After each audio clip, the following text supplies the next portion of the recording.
اگر چھوٹا بچہ ٹائلوں پر پیشاب کر دے اور بغیر دھوئے وہ ہوا میں خشک ہو جائیں تو کیا ان ٹائلوں پر گیلے پاؤں سے چلنا ٹھیک ہے؟ اور چلنے سے وہ نجس تو ہمارے پاؤں نہیں ہو جائیں گے، اس کو نجس تو ہم شمار نہیں کریں گے؟ جی، زمین اور ٹائل اس قسم کی جو چیزیں ہوتی ہیں جیسے سنگ مرمر وغیرہ،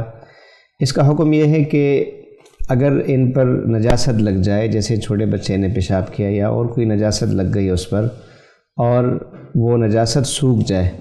اور اس طرح سوکھ جائے کہ نجاست کا نام و نشان تک باقی نہ رہے، تو ایسی صورت میں وہ پاک ہو جاتا ہے۔ اس پر اگر گیلے پاؤں سے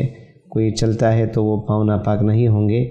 اور اس پر نماز پڑھنے بھی درست ہے۔ البتہ اس پر تیمم درست نہیں ہے جب تک کہ اس جگہ کو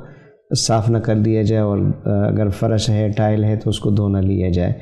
لیکن نماز پڑھنا اور فقہی اعتبار سے وہ جب سوکھ گیا، اور یہ سوکھنا ضروری نہیں کہ سورج کی روشنی سے اور دھوپ سے سوکھ جائے، بلکہ ہوا سے سوکھ گیا یا آگ کی تپش سے کوئی چیز سوکھ جاتی ہے یا سائے میں کوئی چیز رہنے سے وہ سوکھ گئی اور نشان نجاست کا نہیں رہا تو وہ پاک ہو گیا۔ اور اس کے علاوہ دوسری صورتیں بھی پاک کرنے کی ہیں، جیسے اس کو دھو لیا